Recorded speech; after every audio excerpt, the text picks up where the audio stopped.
Hello everyone, welcome to my channel के education. कैसे हैं आप सभी लोग? आई होप आप सभी लोग अच्छे होंगे। तो आज मैं आप लोगों को डीएलएड सेकेंड सेमेस्टर का पेपर 4 गणित शिक्षण यानी मैथ्स में मैं आप लोगों को चैप्टर 3, 4 और 5 के क्वेश्चंस को सॉल्व कराऊंगी। इस क्वेश्चंस में जो आपका ये जो वीडियो है, इसमें आपके जो क्वेश्चंस हैं इसमें कुछ प्रीवियस ईयर क्वेश्चन पेपर भी हैं। तो यानी कि ये वीडियो आपके लिए बहुत ही बेनिफिट होने वाली है, क्योंकि मैंने इसमें प्रीवियस ईयर क्वेश्चन को भी ऐड किया है। इससे आपकी एक प्रैक्टिस भी हो जाएगी और आपके क्वेश्चंस भी सॉल्व हो जाएंगे।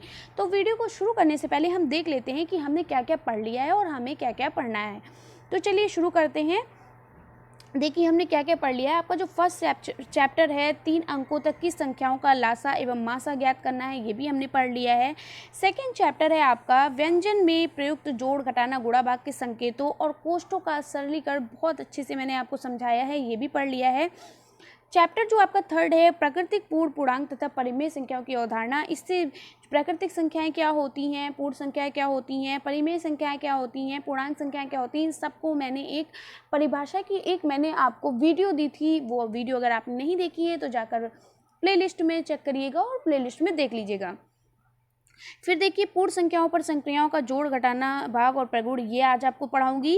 और पूर्णांक तथा परिमेय संख्याओं की गणितीय संक्रिया तथा इनके प्रतिलोम तत्समक यानी योगात्मक तत्समक और गुणात्मक तत्समक क्या होते हैं, इससे रिलेटेड जितने भी क्वेश्चंस हैं वो आज मैं सॉल्व कराऊंगी। चाहे वो प्रीवियस ईयर क्वेश्चन हो, चाहे वो आपका जितने भी इंपॉर्टेंट क्वेश्चन है सभी इसमें कराऊंगी।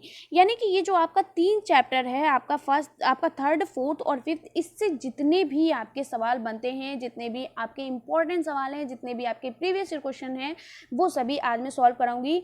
तो वीडियो को बिना स्किप किए, बिना रुके हुए पूरा देखिएगा। अगर आपके पास टाइम हो तभी आप वीडियो को देखिएगा, अगर आपके पास टाइम नहीं है तो आप वीडियो को नहीं देखिएगा। मेरा कहने का मतलब ये है, वीडियो को बीच में छोड़कर मत जाइएगा, वीडियो को पूरा देखिएगा। एक रूम में जाइएगा, जब भी टाइम हो रूम को लॉक करिए और वीडियो को अच्छे से समझिए, क्योंकि ये वाली वीडियो आपके लिए बहुत ही महत्वपूर्ण है। इसमें जितने भी क्वेश्चन हैं वो सभी मैं इंपॉर्टेंट क्वेश्चन को लेकर आई हूँ, तो इसको बिल्कुल भी स्किप मत करिएगा।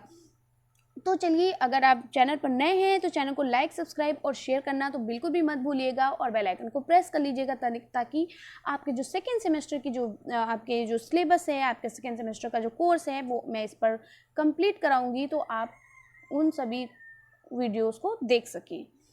तो चलिए शुरू करते हैं। सब पहला क्वेश्चन आपका स्क्रीन पर क्या है? पहला क्वेश्चन है पूर्णांक क्या होता है। देखिए मैंने आप लोगों को प्राकृतिक संख्याएं क्या होती हैं, पूर्ण संख्याएं क्या होती हैं, और आपको परिमेय संख्याएं क्या होती हैं, अपरिमेय संख्याएं क्या होती हैं, ये सभी मैंने आपको बता दिया है। अगर आपने नहीं पढ़ाया है तो आप जल्दी से जाइए वीडियो पर और देखिए, जाके जो पिछली वीडियो है उनसे देख लीजिएगा। तो आज मैं आपको पढ़ाने वाली हूँ कि पूर्णांक क्या होता है। तो पूर्णांक क्या होता है? सभी धनात्मक एवं ऋणात्मक तथा पूर्ण संख्याओं के सम्मिलित रूप को पूर्णांक कहते हैं। यानी सभी धनात्मक संख्याएं, चाहे यानी 1 से लेकर अनंत तक की जितनी भी धनात्मक संख्याएं हैं, ठीक है, मैं आपको ऐसे समझाती हूँ। 1 से लेकर अनंत तक यानी +1, +2, +3 से लेकर अनंत तक जितनी भी धनात्मक संख्याएं हैं, जो आपकी पूर्ण संख्या यानी 0 से लेकर अनंत तक की संख्याओं को हम पूर्ण संख्याएं कहते हैं। और जितनी भी आपकी ऋणात्मक संख्याएं हैं यानी कि -1, -2, -3 ये लेकर, ये सभी संख्याएं आपकी क्या कहलाती हैं? ये सभी संख्याएं आपकी पूर्णांक संख्याएं कहलाती हैं। यानी इन सभी के मेल को हम पूर्णांक संख्या कहते हैं। जितनी भी आपकी धनात्मक संख्याएं हैं, जितनी भी आपकी ऋणात्मक संख्याएं हैं, जितनी भी पूर्ण संख्या मतलब 0 से लेकर अनंत तक की जितनी भी संख्याएं हैं, वो सभी संख्याओं का मेल, उन सभी संख्याओं के सम्मिलित रूप को हम क्या कहते हैं? पूर्णांक कहते हैं। अब अगला प्रश्न है आपका, योगात्मक तत्समक किसे कहते हैं? तो एक चीज का ध्यान दीजिएगा, एक आपका होता है योगात्मक प्रतिलोम और एक होता है योगात्मक तत्समक। तो यहाँ पर हम तत्समक की बात कर रहे हैं। किसकी बात कर रहे हैं? तत्समक की बात कर रहे हैं, ठीक है। तो योगात्मक तत्समक किसे कहते हैं? शून्य को हम योगात्मक तत्समक कहते हैं, या इसे हम योज तत्समक भी कहते हैं। अगर आपसे पूछेगा योगात्मक तत्समक किसे कहते हैं, वो आपके ये ऐसे क्वेश्चन जो हैं, ये आपके प्रीवियस ईयर क्वेश्चन का ये आपका क्वेश्चन भी है, ये प्रीवियस ईयर क्वेश्चन पेपर में पूछा गया था। और एक चीज़ और बता देते हैं, इस तरीके के क्वेश्चन आपके मल्टीपल चॉइस क्वेश्चंस में आते हैं, यानी एमसीक्यू वगैरह में ये सब आपके क्वेश्चन पूछे जाते हैं कि योगात्मक तत्समक किसे कहते हैं, और आपको 4 ऑप्शन दे दिए जाते हैं जिसमें से एक ऑप्शन आपका सही होता है, ठीक है। तो योगात्मक तत्समक किसे कहते हैं? तो शून्य को हम योगात्मक तत्समक या योग तत्समक कहते हैं। यानी अगर आपसे कह दिया गया कि 1 का योगात्मक तत्समक क्या होगा, तो 1 का योगात्मक तत्समक आपका 1 ही होगा। कैसे? 1 में जब आप शून्य को जोड़ेंगे यानी 0 को जोड़ेंगे तो कितना आ जाएगा? 1 आ जाएगा। ठीक है, 1 में आप 0 को जोड़ते हैं तो क्या आ जाता है? 1 आ जाता है। तो यही आपका उदाहरण है। ठीक है, आगे बढ़ते हैं। अब देखिए, योगात्मक तत्समक हो गया, इसी में हम आपको योगात्मक प्रतिलोम भी बता देते हैं ताकि आप कंफ्यूज ना हो। तो योगात्मक प्रतिलोम क्या होता है? चलिए योगात्मक प्रतिलोम के बारे में जान लेते हैं कि योगात्मक प्रतिलोम क्या होता है। तो योगात्मक प्रतिलोम क्या होता है? जैसे कि आपका 5, ये पूछ लिया 5 का योगात्मक प्रतिलोम बताइए। क्या पूछ लिया? 5 का योगात्मक प्रतिलोम बताइए। तो आप क्या लिखेंगे? 5 का योगात्मक प्रतिलोम क्या हो जाएगा? -5 हो जाएगा। ठीक है, क्या हो जाएगा? -5 हो जाएगा। अगर आपसे पूछता है कि -5 का योगात्मक प्रतिलोम, तो +5 हो जाएगा। अगर आपसे पूछता है 6 का योगात्मक प्रतिलोम क्या होगा, तो -6 हो जाएगा। अगर आपसे पूछता है -6 का योगात्मक प्रतिलोम क्या हो जाएगा, तो 6 हो जाएगा। ठीक है, समझ में आ गया? हम पॉजिटिव को निगेटिव में चेंज कर देते हैं और निगेटिव को हम पॉजिटिव में, यानी धनात्मक संख्याओं को हम ऋणात्मक संख्या में बदल देते हैं और ऋणात्मक संख्या को हम धनात्मक संख्या में बदल देते हैं। अगर आपसे क्या पूछता है? योगात्मक प्रतिलोम के बारे में पूछता है। ठीक है, समझ में आ गया? आगे बढ़ते हैं। गुणात्मक तत्समक किसे कहते हैं? क्या कहा है? गुणात्मक तत्समक। तो हम क्या कहते हैं? 1 को हम गुणात्मक तत्समक कहते हैं, यानी किसी भी संख्या में हम 1 से भाग दें, 1 से गुणा करने पर जो संख्या हमें प्राप्त होती है वो योगात्मक तत्समक, गुणात्मक तत्समक कहलाती है। ठीक है, तो 1 क्या होता है? गुणात्मक तत्समक होता है। तो जिस भी संख्या में हम 1 से गुणा करते हैं तो हमें वही संख्या प्राप्त होती है, इस संख्या में कोई भी परिवर्तन नहीं दिखाई देता है।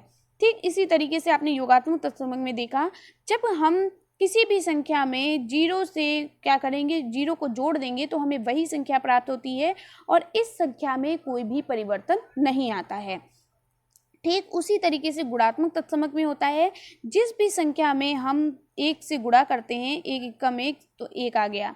ठीक है, 2 एकम 2, यानी हमें सिर्फ वही संख्या प्राप्त होती है और उस संख्या में कोई भी बदलाव या कोई भी परिवर्तन दिखाई नहीं देता है। तो गुणात्मक तत्समक किसे कहते हैं? 1 को कहते हैं। अब इसी जगह पर अगर आपका आ जाए कि गुणात्मक प्रतिलोम किसे कहते हैं, क्या आ जाए आपका? अगर आपका आ जाए कि गुणात्मक प्रतिलोम किसे कहते हैं, ठीक है, गुणात्मक प्रतिलोम, तो गुणात्मक प्रतिलोम में हम क्या बताएंगे? गुणात्मक प्रतिलोम में क्या होता है? जैसे आपका 3/2 है, तो 3/2 का जो गुणात्मक प्रतिलोम होगा वो क्या हो जाएगा? 2/3, यानी इसका उल्टा हो जाता है। ठीक है, 3/2 का 2/3। अगर आपसे पूछा जाता है कि 4/5 का गुणात्मक प्रतिलोम बताइए, तो 4/5 का गुणात्मक प्रतिलोम 5/4 हो जाता है। ठीक है, समझ में आ गया?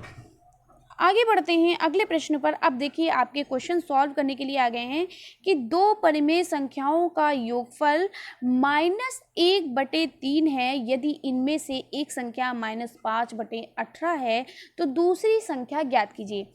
तो सबसे पहले हम क्या करेंगे? हम सबसे पहले 2 संख्याएं मान लेते हैं। एक x है आपका, यानी आपकी पहली संख्या जो है वो क्या है? आपकी पहली संख्या जो है वो है हमारी x। ठीक है, और दूसरी संख्या हमारी क्या है? दूसरी संख्या हमारी है y। ठीक है, माना हमने पहली संख्या x और दूसरी संख्या को हमने y मान लिया। ठीक है, फिर यहाँ पर कहा गया है 2 परिमेय संख्याओं का योगफल है -1/3, यानी 2 परिमेय संख्याओं का योगफल पूछा है तो पहली संख्या x मान लिया, दूसरी संख्या y मान ली। तो पहली संख्या x है और दूसरी संख्या y है, तो इन दोनों का योगफल क्या हो गया? -1/3 हो गया। ठीक है, यानी x + y बराबर होगा -1/3। फिर क्या कहा गया है? फिर यहाँ पर कहा गया है यदि इनमें से एक संख्या -5/18 है तो दूसरी संख्या क्या होगी? ठीक है, तो हमने क्या किया? भी हमने x + y मान लिया, तो x + y बराबर है -1/3, जिसमें से एक संख्या आपकी है -5/18। तो x में हम -5/18 जोड़ देंगे तो ये आपकी संख्या हो जाएगी -1/3। ठीक है, इस तरीके से हमने उतार लिया। तो y हमारा क्या है? अब हमें ज्ञात क्या करना है? हमें x ज्ञात करना है, यानी हमें पहली संख्या ज्ञात करनी है। ठीक है, दूसरी संख्या आपकी क्या है? -5/18 है, तो हमें पहली संख्या ज्ञात करनी, यानी हमें x ज्ञात करना है। ठीक है, अब हम इसको सॉल्व कर लेते हैं। तो चलिए देखते हैं। तो x और प्लस माइनस क्या हो जाता है? माइनस हो जाता है, -5/18 बराबर -1/3। ठीक है, अब हम इस -5/18 को इधर ले आएंगे। ठीक है, कहाँ ले आएंगे? इधर ले आएंगे। तो हम क्या करेंगे, चलिए देखते हैं। तो क्या करेंगे, फिर से करते हैं। तो हम क्या करेंगे, x -5/18। देखिए नोट करते रहिएगा, क्योंकि यहाँ पे स्पेस कम होता है तो समझाने में थोड़ा डिस्टर्ब होता है, तो हमें चीज़ों को डिलीट करना पड़ता है या हमें चीज़ों को इरेज करना पड़ता है। तो आप साथ ही साथ उतारते जाइए तो ज़्यादा बेटर रहेगा। अब x -5/18 और 1/3। अब हम ये इस 5/18 को इधर ले आएंगे तो x बराबर हो जाएगा, -1/3 था और यहाँ पर तो -1/3, और ये माइनस का इधर जब आएगा तो क्या हो जाएगा, जब ये माइनस का इधर आएगा तो यहाँ पर प्लस हो जाएगा, तो +5/18 हो गए। ठीक है, अब हम इसको सॉल्व करेंगे। तो सॉल्व करने से पहले हम क्या करेंगे, जब पहले हम क्या कर देखते हैं, ये हमारा अंश होता है और नीचे वाला हमारा क्या होता है, हर होता है। तो पहले हम हर को बराबर करते हैं। ठीक है, इन दोनों का लासा निकालने के लिए हम क्या करेंगे, पहले हम हर को बराबर कर लेंगे। तो हर को बराबर करने के लिए हम क्या करते हैं, उसका लासा निकालते हैं। तो हम क्या करेंगे, 3 और 18 का लासा निकालेंगे तो क्या हो जाएगा, पहले हम करेंगे 3 एकम 3, 3 छाक 18। ठीक है, फिर 3 दूनी 6 और 2, तो 3 तिया 9, 9 दूनी 18। ठीक है, तो हम 1 मिनट क्या करते हैं, फिर से हम आपको बताते हैं। सबसे पहले हमने क्या किया था, माना पहली संख्या हमारी जो थी यानी x प्लस -5/18 बराबर हमारा क्या था, -1/3। ठीक है, अब हमने क्या किया, ये संख्या हम इधर ले आए तो हमने क्या किया, x बराबर x ये प्लस माइनस माइनस हो गया, क्या हो गया, प्लस माइनस माइनस हो गया। ठीक है, क्या हो गया, ये प्लस माइनस माइनस हो गया, -5/18 बराबर -1/3। अब इस -5/18 को हम इधर साइड में ले आएंगे तो क्या हो जाएगा, x बराबर -1/3 और ये माइनस का प्लस हो जाएगा इधर, तो +5/18 इतना हो गया ना। अब हम क्या करेंगे, अब हम इन दोनों का हर जो है वो बराबर करेंगे। तो हर बराबर करने के लिए क्या करेंगे, हमें यहाँ पे 18 है तो हमें भी इधर 18 लेना है, तो 3 छाक 18 होता है। ठीक है, तो हम अंश, जब भी हम अंश हर को बराबर करते हैं तो हम इस वाले हर अंश और हर में दोनों में गुणा करेंगे। तो -1 गुणे 6/3 गुणे 6 हो गया और +5/18। ठीक है, इतना समझ में आया। अब हम क्या करेंगे, अब इसको हल करते हैं। तो -6/6 त्रिक 18 +5/18 इतना आ गया। इतना आने के बाद अब हम क्या करेंगे, अब हम इनको जोड़ या प्लस या माइनस करेंगे। तो यहाँ पर क्या है, -6 और ये 5 है, तो माइनस प्लस माइनस होता है, यानी 6 में से 5 गया तो कितना बचा, 1 बचा, वो भी किसका, माइनस का, क्योंकि यहाँ पर हमारी बड़ी संख्या है। तो जहाँ पर बड़ी संख्या होती है और बड़ी संख्या में जो भी हमें यहाँ पर चिन्ह लगा होता है हम उसी को उतारते हैं। तो यहाँ पर -1 क्या आ जाएगा, 18 आ जाएगा। समझ में आ गया, ये आपका क्या हो गया, यही आपकी हो गई दूसरी संख्या। तो पहली संख्या हमारी क्या थी, पहली संख्या हो गई, ये हमारी पहली संख्या हो गई। तो हमारी अब हम उत्तर में कैसे लिखेंगे, चलिए देखते हैं। तो हमारी पहली संख्या जो हुई वो क्या हुई, उत्तर हमारा यही है, पहली संख्या बराबर हो गई -1/18। और दूसरी संख्या हमारी क्या थी, दूसरी संख्या हमारी जो दी हुई थी वो थी -5/18। यही हमारा उत्तर है। आई होप आप लोगों को समझ में आ गया होगा। अगर आप लोगों को एक बार में नहीं समझ में आया तो आप बार बार इस वीडियो को देखेंगे तो आपको समझ में आ जाएगा। अब देखिए अगला प्रश्न हमारा स्क्रीन पर क्या है। अगला प्रश्न है, 2 परिमेय संख्याओं के मध्य कितनी परिमेय संख्याएं हो सकती हैं। क्या पूछा गया है कि 2 परिमेय संख्याओं के मध्य कितनी परिमेय संख्याएं हो सकती है। तो ये आपका क्वेश्चन, ये आपका टेट का, सीटेट का और सुपर टेट का और डीएलएड का, जो आप डीएलएड कर रहे हैं उस डीएलएड का सबसे फेवरेट क्वेश्चन है। तो इस पर स्टार लगा दे रही हूँ। इसको हमेशा याद रखिएगा कि आप जब भी टेट करेंगे, जब भी सीटेट का पेपर देंगे, जब भी सुपर टेट का पेपर देंगे, ये आपके क्वेश्चन बहुत पूछा जाता है। हो सकता है आप में भी ये सवाल आए। और ये क्वेश्चन अभी जो सीटेट का 2021 में जो आपका अभी पेपर हुआ था उसमें ये क्वेश्चन आया भी था। तो इसलिए इस क्वेश्चन को दिमाग में बसा लीजिए, क्योंकि ये क्वेश्चन आपका पूछा जा सकता है। ठीक है, क्योंकि ये बहुत फेवरेट क्वेश्चन है। तो दो परिमेय संख्याओं के मध्य कितनी परिमेय संख्याएं होती हैं? तो दो परिमेय संख्याओं के मध्य अनंत परिमेय संख्याएं होती हैं। कितनी होती हैं? अनंत परिमेय संख्याएं होती हैं। ये आपका उत्तर है। कितनी संख्याएं होती हैं? अनंत परिमेय संख्याएं। यानी जैसे एक आपकी परिमेय संख्या है, दो आपकी, तो इसके बीच में ना जाने कितनी परिमेय संख्याएं होंगी जिसकी आप गिनती भी नहीं कर सकते हो। ठीक है, तो अनंत परिमेय संख्याएं होती हैं। उत्तर आपका यही है। क्या होती है? अनंत परिमेय संख्याएं होती हैं। समझ में आ गया? ये आंसर आपको एकदम दिमाग में बसा लेना है। अगला प्रश्न है आपका, शून्य एक परिमेय संख्याएं हैं या अपरिमेय संख्या है, बताइए। यानी यहाँ पर ये कहा गया कि शून्य परिमेय संख्या है या अपरिमेय संख्या है, इसको बताइए। तो क्या होता है? शून्य जो आपका होता है, शून्य ये एक परिमेय संख्या होती है। क्या होती है? शून्य एक परिमेय संख्या होती है। और एक चीज़ याद रखिएगा, शून्य जो होता है ये आपकी पूर्ण संख्या भी होती है, शून्य आपका परिमेय संख्या भी होता है, लेकिन ये ना तो धनात्मक होता है और ना ही ऋणात्मक होता है। ठीक है, शून्य क्या है? शून्य आपकी परिमेय संख्या है। ठीक है, शून्य क्या है? शून्य आपकी परिमेय संख्या है और ये पूर्ण संख्या भी होती है, लेकिन ये धनात्मक और ऋणात्मक संख्या नहीं होती। ये धनात्मक और ऋणात्मक संख्या नहीं होता है। ठीक है, क्या होता है? नहीं होता है। समझ में आ गया? शून्य परिमेय संख्या है और पूर्ण संख्या है, लेकिन ये धनात्मक और ऋणात्मक नहीं होती है। मैंने इसलिए बताया है कि ये धनात्मक और ऋणात्मक नहीं होता है क्योंकि कभी कभी आपसे पेपर में पूछ लिया जाएगा कि शून्य ऋणात्मक संख्या है या धनात्मक संख्या है, तो दोनों नहीं होती है। ठीक है, आपसे पूछ लिया जाए क्या शून्य पूर्ण संख्या है, तो आपका उत्तर होगा हाँ। अगर पूछ लिया जाए क्या शून्य एक परिमेय है या अपरिमेय है, तो आपका उत्तर होगा परिमेय संख्या है। ठीक है, इस तरीके से क्वेश्चन आपके बनते हैं। और ये आपके चारों क्वेश्चन जो मैंने यहाँ पर 4 तरीके के आपके क्वेश्चन शून्य से बता दिए, ये चारों क्वेश्चन आपके प्रीवियस क्वेश्चन पेपर में पूछे जा चुके हैं और आपकी टेट सीटेट में भी पूछे जा चुके हैं। तो मैं ऐसे क्वेश्चंस को लाती हूँ जो आपके टेट सीटेट में भी आपके लिए बेनिफिट हो, आपके लिए ज़रूरी हैं और आपके लिए ये क्या करेंगे, आपके काम आएंगे। ठीक है, तो आगे बढ़ते हैं अगले प्रश्न पर। अगला प्रश्न है आपका, समतुल्य भिन्नों को उदाहरण सहित समझाइए। तो समतुल्य भिन्न क्या होता है? समतुल्य जैसे जो समान संख्याओं से गुणा करके जो हमें संख्या प्राप्त होती है उसे हम समतुल्य संख्या कहते हैं। ठीक है, क्या होता है?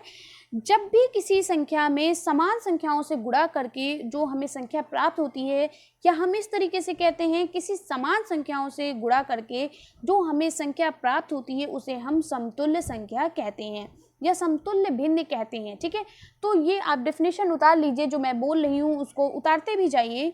क्या होता है? समान संख्याओं से गुणा करके जो हमें संख्या प्राप्त होती है या जो संख्या प्राप्त की जा सकती है उसे हम समतुल्य भिन्न कहते हैं। कैसे? चलिए आइए समझाते हैं आपको। जैसे अभी आपने सॉल्व किया था 3/7।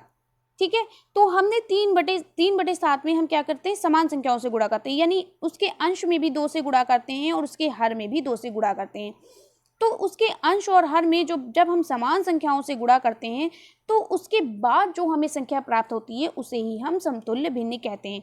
जैसे 3 दूनी 6, 7 दूनी 14। ठीक है, तो ये जो हमें संख्या प्राप्त हुई इसे हम क्या कहते हैं? समतुल्य भिन्न कहते हैं। ठीक है, तो क्या होता है कि समान संख्याओं से गुणा करके जो हमें संख्या प्राप्त होती है उसे हम समतुल्य भिन्न कहते हैं। एक बार फिर से समझाती हूँ। जैसे 7/3 में आपने गुणा किया, तो किससे गुणा किया? समान संख्याओं से। जब हम किसी संख्या में समान संख्याओं से गुणा करते हैं तो जो हमें संख्या प्राप्त होती है उसे हम समतुल्य भिन्न कहते हैं। जैसे 7 में हमने 5 से गुणा किया और 3 में भी हमने 5 से गुणा किया, तो जब हम समान संख्याओं से गुणा करने पर जो हमें संख्या प्राप्त होगी वही समतुल्य भिन्न कहलाएगा। तो 7×5 = 35 होता है और 3×5 = 15, यानी यही हमारी क्या कहलाई? समतुल्य भिन्न कहलाई।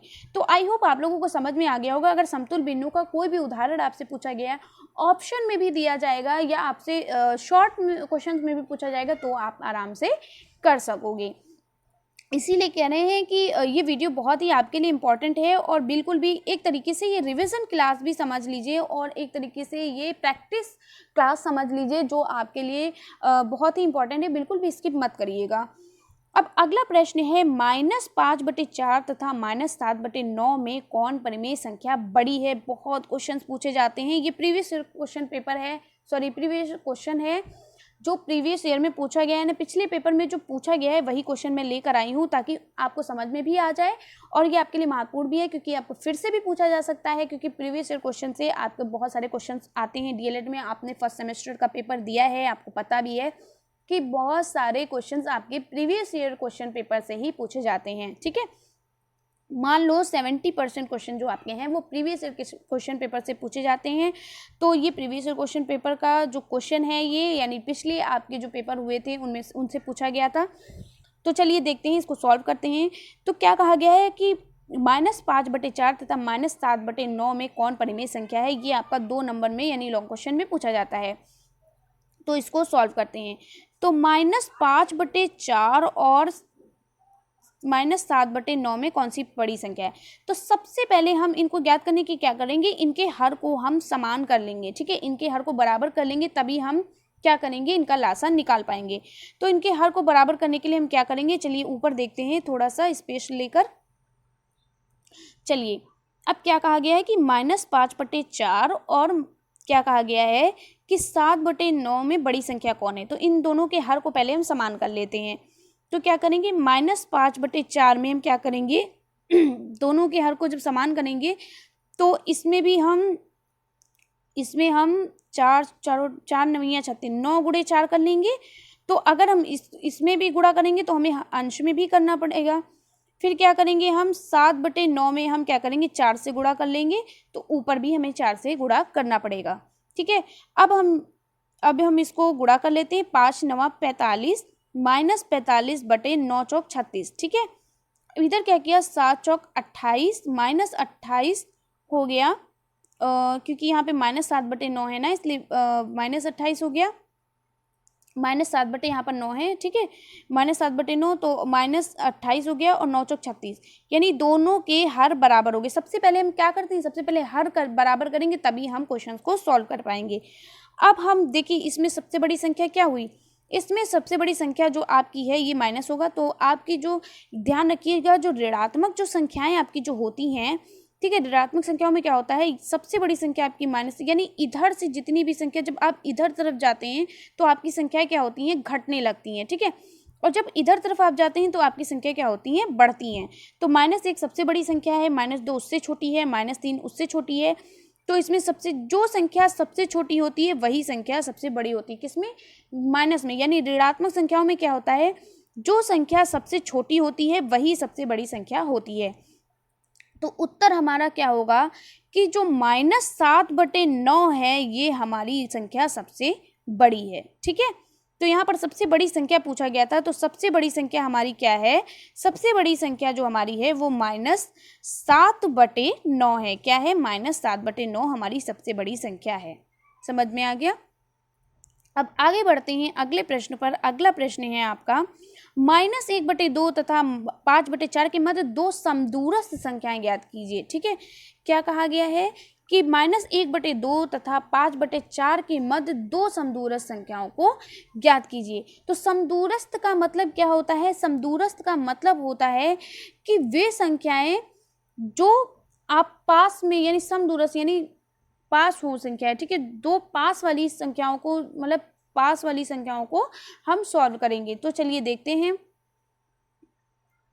सबसे पहले हम क्या करते हैं, -1/2 और -5/4 को हम पहले इनके हर को बराबर कर लेते हैं। तो -1/2 और क्या है 5/4। तो सबसे पहले हम इनके हर को बराबर कर लेते हैं। ठीक है, तो -1/2 और 5/4 चलिए ऊपर थोड़ा कर लेते हैं ताकि अच्छे से हम सॉल्व कर सकें। तो क्या करेंगे, -1/2 और 5/4 के हम क्या करेंगे, हर को पहले बराबर कर लेते हैं। तो इसको 2 से गुणा करेंगे, जब नीचे 2 से गुणा करेंगे तो ऊपर भी 2 से गुणा करेंगे। तो क्या हो जाएगा, -2/2 4 हो जाएगा और ये 5/4 है। ठीक है, इतना हो गया। अब हम क्या करेंगे, इनके जो हमारा यहाँ पर अगर कहा गया है कि 2 समदूरस्थ संख्याएं, तो अगर 2 समदूरस्थ संख्याओं को ज्ञात करना है तो हम 2 में 1 को जोड़ देंगे तो 3 आ जाएगा। ठीक है, अगर आपसे कहे 3 समदूरस्थ संख्या तो हम 3 में 1 को जोड़ देंगे तो 4 लिखेंगे। अगर आपसे कहे 5 समदूरस्थ संख्या तो 5 में 1 जोड़ देंगे तो 6 आ जाएगा। तो हमसे क्या पूछा है, 2 समदूरस्थ संख्याओं को, तो हम 2 समदूरस्थ संख्याओं को ज्ञात करेंगे। तो हम क्या करेंगे, अब अंशों का हमने, अब क्या करेंगे, अब जो इनके अंश हैं तो ये हमारी समदूरस्थ संख्या हो गई, ठीक है। अब हम क्या करेंगे, जो हमारे लिखा -2 है, जो ये -2/2 हो गया और 5/4। अब हम क्या करेंगे, ये जो हमारी समदूरस्थ संख्या है 3, ठीक है, 3 हमारी समदूरस्थ संख्या निकली। अब इस 3 को हम इन दोनों में, इनके अंश और हर दोनों में गुणा कर देंगे, ठीक है, समतुल्य भिन्न करेंगे इनका। समतुल्य भिन्न पता है ना कि एक यानी समान संख्याओं को ऊपर नीचे गुणा करने पर, तो समतुल्य भिन्न करेंगे तो -2 गुणे 3 करेंगे और 4 गुणे 3, और यहाँ पर 5 गुणे 3/4 गुणे 3, इस तरीके से करेंगे, ठीक है। तो हमारा क्या आएगा, -2 गुणे 3 में क्या आया, तो 2 3 6, -6/4 3 12 और 5 3 15 और 4 3 12, ठीक है, समझ में आ गया। अब हम क्या करेंगे, अब हम अंशों का जो है अंतर करेंगे, क्या करेंगे, अंशों का अंतर करेंगे, समझ में आएगा, अंशों का अंतर, समझ में आया, अंशों का अंतर मतलब यानी कि माइनस करेंगे। तो अंशों का अंतर हम करेंगे तो क्या करेंगे, तो हम 15 में घटाएंगे किसको, -6 को घटाएंगे। तो जब हम 15 में -6 को घटाएंगे तो माइनस माइनस प्लस हो जाएगा, तो 15 + 6 कितना हो गया, 21 हो गया, ठीक है, कितना हो गया, 21 हो गया, समझ में आया। अब हम क्या करेंगे, ये 21 हो गया तो हमारा क्या हुआ,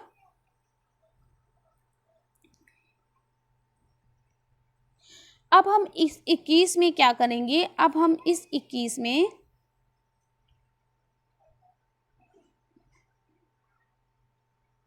ठीक है, तो हमने क्या किया, ये 21 आया। अब जो हमने, हमारी जो समतुल संख्या आई थी 2 + 1 = 3, यानी 2 समतुल संख्याओं को निकालना था तो 3 आया था। अब इसी 21 से हम 3 को भाग कर देंगे तो 3 सत्ते 21 हो गया, ठीक है। इसी 21 से हम क्या करेंगे, 3 को भाग दे देंगे तो 3 सत्ते 21 हो गया, हमारा आया 7 आया। अब हम क्या करेंगे, जो हमारी जो संख्या आई थी -6/12 और 15/12 जो हमारा आया था, इसमें हम 7 से, तो इन दोनों के बीच हम दो संख्याओं को कैसे जोड़ेंगे, तो ये जो -6/7 है, इसमें हम -6/7 में हम 7 को जोड़ देंगे, 6/12 में सॉरी, इसमें हम 7 को जोड़ देंगे तो कितना आ गया, माइनस प्लस माइनस हो गया, तो ये 1 आया, 1/12 आया। और अब इसी 1/12 में हम क्या करेंगे, फिर से हम 7 को जोड़ेंगे तो कितना आ जाएगा, 8/12, यानी हमें 2 संख्याएं मिली, यही 2 संख्याएं हमारी 2 समतुल्य संख्याएं हैं। यानी कि ये कहा गया है कि -1/2 के बीच कौन सी संख्या आई हमारी, जो -1/2 और -5 बीच के, ये जो हमारी जो संख्या निकली वो हुई -6/12, 1/12 और 8/12 और 15/12। तो ये 2 संख्याएं बीच में निकली, समझ में आ गया। तो ये हमारा उत्तर हुआ। आगे बढ़ते हैं अगले प्रश्न पर। अगला प्रश्न है -5 तथा 1/2 के मध्य 2 परिमेय संख्याएं ज्ञात कीजिए, ठीक है। क्या कहा गया है, -5 तथा 1/2 के बीच 2 परिमेय संख्याओं को हमें ज्ञात करना है। तो हम कैसे परिमेय संख्याओं को ज्ञात करेंगे, चलिए आइए सीखते हैं। तो -5 और 1/2 के मध्य परिमेय संख्याएं ज्ञात करने के लिए हम क्या करेंगे, -5 और क्या कहा गया है, +1/2, ठीक है, के मध्य हमें परिमेय संख्याएं ज्ञात करनी है। तो परिमेय संख्याओं को ज्ञात करने के लिए सबसे पहले हम क्या करेंगे, तो इसको सॉल्व करने का सबसे पहले हम तरीका आपको बताते हैं, ठीक है। तो जैसे आपका कहा गया है कि -5 + 1/2 के बीच परिमेय संख्याओं को ज्ञात करना है, तो हम क्या करेंगे, -5 + 1/2 लिख देंगे, ठीक है। क्या लिखेंगे, 2 परिमेय संख्याएं हैं तो हम 2 लिख देंगे, ठीक है। 2 परिमेय संख्याओं को ज्ञात करना है तो ये सॉल्व करने का सबसे पहले तरीका है, ठीक है। तो हम 2 लिख देंगे। अब हम क्या करेंगे, जो ये -5 है इस और +1/2 ये हमने लिखा। अब हम इसको सॉल्व करने के लिए क्या करेंगे, पहले इन दोनों के हर को बराबर करेंगे। तो यहाँ पर हमने 1 मान लिया, ठीक है, 1 मान लिया। 1 मानने के बाद क्या करेंगे, इसके हर को बराबर करेंगे। तो -5 में 2 से गुणा कर देंगे, 1 में 2 से गुणा कर देंगे, तभी तो हमारा हर बराबर होगा। +1/2/2, क्योंकि 2 हमें परिमेय संख्याएं ज्ञात करनी, इसलिए हमने 2 लिख दिया, ठीक है। अब हम क्या करेंगे, अब हम करेंगे 5 दूनी 10 यानी -10/2 + 1/2/2, ठीक है। अब क्या हुआ, माइनस, अब ये हम इनको क्या करेंगे, अब इनका लासा निकालेंगे। तो लासा इसका 2 आ गया, ठीक है। क्या आया, इसका लासा आया 2, ठीक है। इसका लासा क्या है, 2 2 पंचे 10, यहाँ पे आया,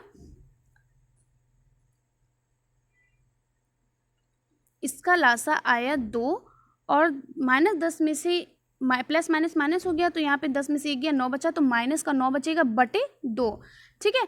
आगे बढ़ते हैं, तो माइनस आपका क्या आया, -9 बटे 2 अब इसको हम ऊपर ले आएंगे तो -9/4 हो जाएगा, यानी इससे गुणा हो जाएगा, तो -9/4 आया, ठीक है। अब -9/4 जो हमारे पास आया है, लेकिन यहाँ पर क्या है, 2 परिमेय संख्या निकालनी है। एक तो हमारी परिमेय संख्या निकल आई -9/4, समझ में आ गया।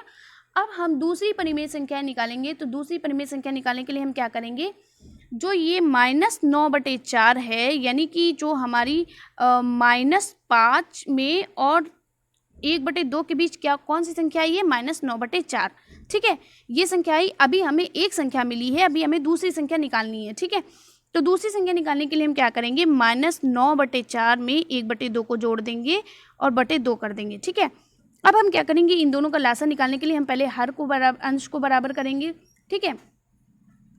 तो यहाँ पर 2 से गुणा कर देंगे, यहाँ पर 2 से गुणा कर देंगे, तो कितना आया, -9/4 प्लस 2 एकम 2 और 2 दूनी 4, ये हमारे हर बराबर हो गए। अब बटे 2, ठीक है। अब हम क्या करेंगे, अब हम करेंगे माइनस, अब इसका लासा निकालेंगे तो 4 आया, और प्लस माइनस माइनस होता है, यानी 9 में से 2 गए, तो -7 बचा, और नीचे आ गया 2। अब 2 को इससे गुणा कर देंगे तो हो जाएगा -7/8, ठीक है। ये हमारी दूसरी संख्या निकल आई, समझ में आ गया। तो पहली संख्या हमारी क्या निकली थी, पहली संख्या हमारी निकली थी -9/4, और दूसरी संख्या हमारी निकली -7/8। तो ये दो हमारी परिमेय संख्याएं जो है वो -5 और 1/2 के बीच में थी। यही हमारा उत्तर है, समझ में आ गया। तो कैसी लगी वीडियो, कमेंट्स बॉक्स में ज़रूर बताइएगा। अगर वीडियो अच्छी लग रही है तो कमेंट्स बॉक्स में ज़रूर लिखिएगा कि हाँ मुझे मैम समझ में आ रहा है, और जहाँ पर नहीं समझ में आ रहा है मैं फिर से समझा दूंगी। तो अब अगला दूसरा आपका है -3/2 और 7/4 के मध्य दो परिमेय संख्याओं को ज्ञात कीजिए। तो यहाँ पे माइनस नहीं, 3/2 है। 3/2 और 7/4 के मध्य दो परिमेय संख्याएं जो हमें ज्ञात करनी है। अब जल्दी जल्दी से सॉल्व करिए भाई, अभी हमने आपको तरीका बताया है कि हमें कैसे सॉल्व करना है। तो क्या करना है, 3/2 और क्या करना है, 3/2 और 1 मिनट, क्या करना है हमें, 3/2 और 7/4 के मध्य दो परिमेय संख्याएं ज्ञात करनी है। तो हम 3/2 प्लस 7/4/2 लिख देंगे, क्योंकि हमें दो संख्याएं ज्ञात करनी है। अब हम क्या करेंगे, इन दोनों के हर को बराबर करेंगे। तो 3 को 2 से गुणा करेंगे ऊपर, और 2 को गुणा करेंगे नीचे, तभी 2 दूनी 4 होगा ना, और 7/4/2 हो गया। अब हम क्या करेंगे, इन दोनों को सॉल्व करेंगे। तो 3 दूनी 6 हो गया, और 2 दूनी 4 प्लस 7/4 हो गया, और अपॉन में 2 हो गया, ठीक है। अब क्या करेंगे, अब इन दोनों का लासा निकाल लेते हैं। तो ये हो गया 4 और 6 7 13 हो गए। तो हम यहाँ पर करते हैं 13/4/2। अब इनको इनसे गुणा कर देते हैं, तो 13/8 आया हमारे पास। क्या आया, 13/8, यानी पहली संख्या हमारी निकल गई 13 यानी पहली परिमेय संख्या जो है वो 13/8 हो गई। अब हम दूसरी परिमेय संख्या निकालेंगे। ये पहली परिमेय संख्या, अब दूसरी परिमेय संख्या निकालेंगे। तो हम क्या करेंगे, फिर हम क्या करेंगे, जब दूसरी परिमेय संख्या निकालेंगे तो 3/2 को हम क्या करेंगे, 13/8 से करेंगे, ठीक है। किससे करेंगे, 13/8 से, और बटे 2, ठीक है। तो 3/2, अब इनके हर को पहले बराबर कर लेते हैं। तो यहाँ पे 8 है, तो इसको भी 8 बनाना पड़ेगा। तो 2 चक्कू 8 होता है, तो 4 को ऊपर से भी गुणा करेंगे और 4 को नीचे से भी गुणा करेंगे, ठीक है। Plus 13/8 upon 2। अब हम इसको हल करेंगे। हल करने में क्या होगा, 3 चक्कू 12 और 4 दूनी 8 प्लस 13/8, ठीक है, अपॉन 2। अब हम क्या करेंगे, इन दोनों का लासा निकालेंगे। तो लासा आएगा 8, और 12 13 जोड़ेंगे तो 12 13 होते हैं 25, और बटे 2। अब इसको हम हल करेंगे, 2 ऊपर चला जाएगा, तो 25/8 दूनी 16। ये हमारी जो है दूसरी संख्या निकल आई। दूसरी संख्या क्या निकली, 25/16, ठीक है। तो पहली संख्या यानी 3/2 के बाद पहली संख्या क्या आई थी हमारी, 13/8 आई थी। दूसरी संख्या हमारी आई 25/16, और ये हमारी दोनों परिमेय संख्याएं निकली और 7/4 यानी 3/2 और 7/4 के बीच हमारी दो संख्याएं ये परिमेय संख्या निकली है 13/8 और 25/16। तो ऐसे आपको प्रश्नों को सॉल्व करना है, यानी क्वेश्चंस को इस तरीके से आपको सॉल्व करना है, प्रश्नों को इस तरीके से हल करना है। तो कैसी लगी वीडियो कमेंट बॉक्स में ज़रूर बताइएगा, और वीडियो को हमारी पूरा देखने के लिए आप लोगों का बहुत बहुत धन्यवाद। मिलते हैं इसी तरीके से अगले चैप्टर के साथ। तो अगला चैप्टर आपका क्या है उसी के साथ मिलते हैं। तो अगला चैप्टर है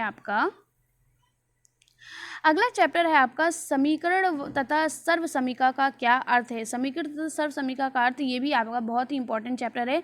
तो इस चैप्टर के साथ मिलते हैं नेक्स्ट वीडियो में। तब तक के लिए बाय बाय, टेक केयर।